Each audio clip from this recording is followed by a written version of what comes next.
Subscribe کیجیے ہمارا channel اور دبائیں اس بیل آئیکن کو تاکہ آپ کو ریگولر نوٹیفیکیشن اپڈیٹس مل سکیں۔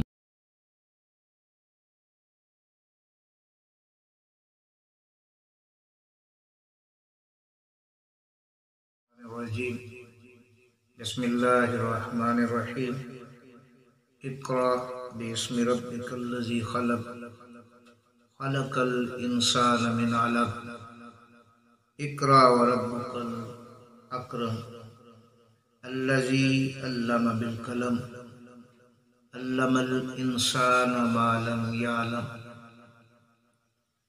اے حبیب مکرم، اپنے رب کے نام سے آغاز کیجیے۔ پڑھیے جس نے ہر چیز کو پیدا فرمایا، اس نے انسان کو ماں کے رحم میں معلق وجود سے پیدا کیا۔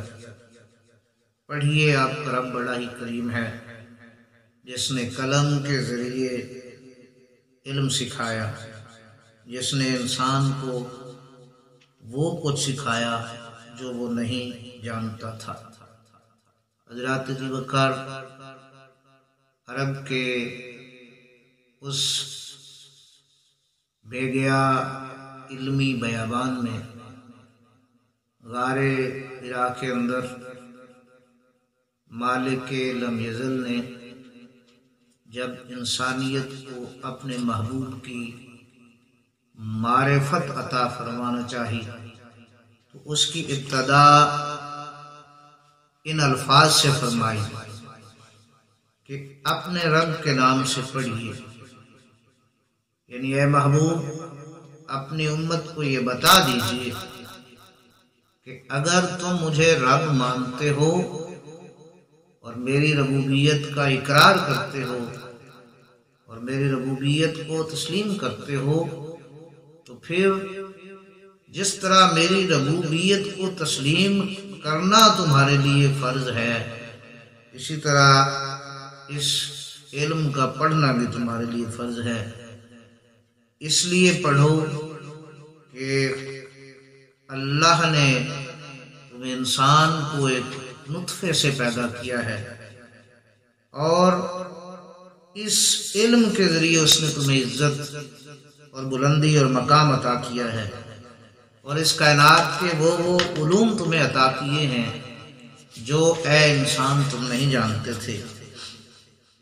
حضرات ذی وقار جس تحریک اسلامی کی ابتدا میں ہی پیغام الوہی علم کے حصول کی طرف سے ہے، آج اس تحریک اسلامی کے ماننے والے، آج مسلمان علم سے اسی طرح نابلد ہو گئے ہیں۔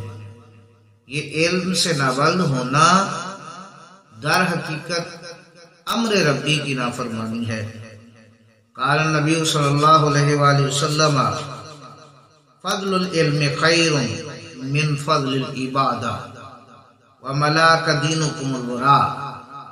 کریم آقا علیہ السلام نے فرمایا، حضرت عمر بن قیس ملائی بیان کرتے ہیں کہ فرمایا علم کی کثرت عبادت کی کثرت سے بہتر ہے، اور تمہارے دین کی روح تقوی اور پرہیزگاری ہے۔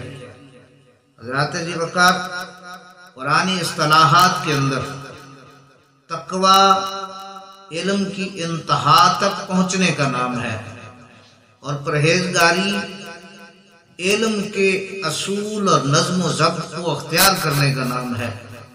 اگر ٹیکنیکلی ان دو ٹرمز کو سمجھا جائے تو تقوی علم کی انتہا کی جدوجہد کا نام ہے، اور پرہیزگاری جو کہا جاتا ہے یہ اس نظم و ضبط، اصول و قواعد کی پابندی کا نام ہے جو اس علم کی انتہا تک پہنچنے کے لیے ضروری ہیں۔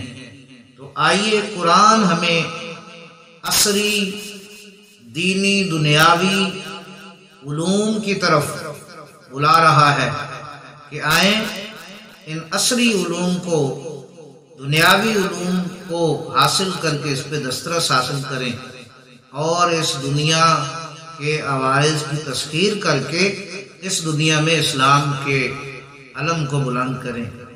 آج سے انشاءاللہ العزیز ہم علم کے موضوع پہ گفتگو کا آغاز کر رہے ہیں۔ اللہ پاک ہمیں علم کی اہمیت اور قرآن سے لگاؤ اور اس دنیا کی تسخیر کی طاقتوں سے مالا مال فرمائے۔ وما علینا الا البلاغ المبین۔